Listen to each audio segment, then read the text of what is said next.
In this video, I'm gonna talk about Serious Sam 4.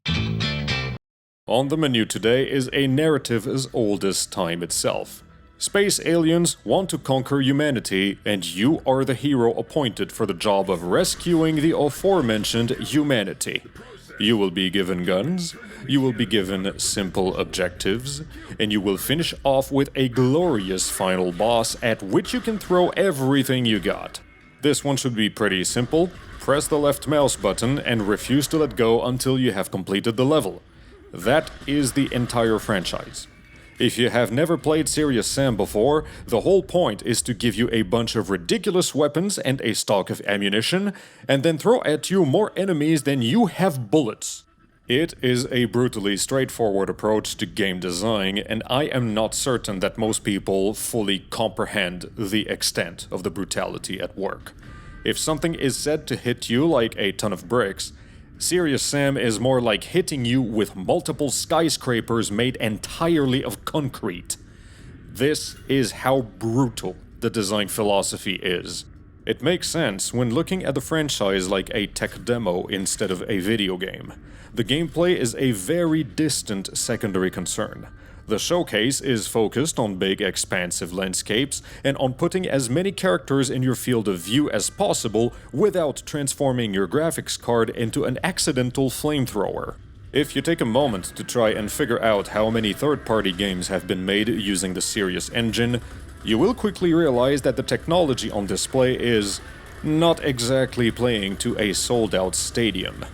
Apparently, the developers realized it and gave up on licensing the engine to other companies, which makes the franchise's long-term existence all the more puzzling. Serious Sam and the Serious engine exist for one another. If one of them goes away, the other immediately ceases to exist. It is fair to assume that what is being done at the core of Serious Sam cannot be done using other game engines on the market. There are specific requirements. Only the Serious engine can check these boxes, and somebody somewhere in the development team believes that all the effort ultimately results into a profit. The franchise is arguably not a flash in the pan by now, so perhaps the decision maker out there is not wrong. Nonetheless, it prompts a question from the consumer side. What does the franchise bring to the table? Gigantic hordes of enemies, and that is it. Let me point out that I did not ask, what does the franchise bring to the table that the others do not? It showed up with a secret sauce and no spaghetti to put it on.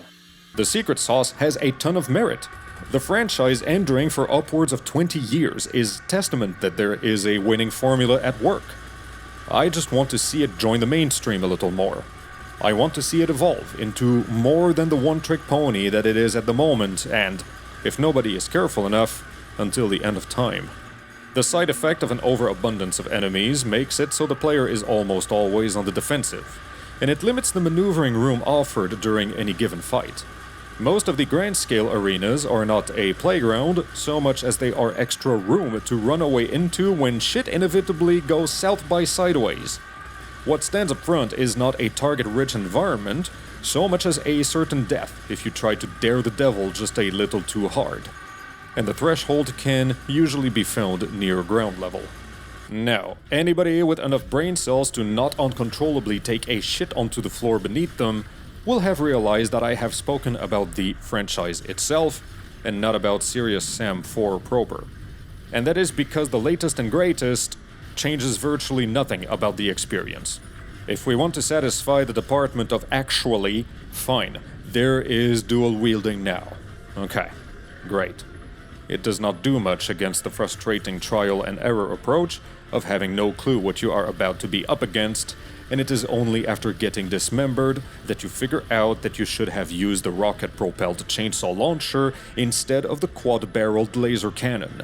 Switching weapons mid-fight is a given, and you have the entire number row on the keyboard and not enough fingers on your hand to manage that. Attempting to contain the mess becomes a large part of the initial experience, and unlike a Jackie Chan movie, you do not regain your footing in time to complete the fight in your favor. It feels more like you barely escaped by the skin of your teeth, and you can only hope to find enough supplies before the game throws another fight at you. Serious Sam 5, 6, 7, and 8 are most likely going to be just the same way, with a formula that boils down to gathering items, spending them all onto a fight you may or may not survive depending on your quick thinking or lack thereof, and repeating the process until the last biggest of all fights that makes your gaming PC run at 59 frames per second. If there is to be any replay value, it will most likely be found in the available multiplayer sessions, of which there is one, or in the mods, of which most are cosmetic. We are pretty far away from the days when it was reliably possible to find a team tackling on the Grand Cathedral on a Friday night. The end product is a living, breathing circular logic. It is an engine that exists to support a game, and a game that exists to support an engine. It is a look at me that has done away with all outside recognition in favor of living inside of a silo of its own making. It boasts of its accomplishments, and they make sense to whoever is in the know, or perhaps part of the local cargo cult.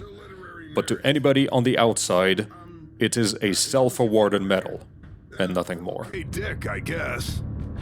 Philip K. Dick? Wait, Sam reads books? In short, this game is Jeep's trailer-rated badge.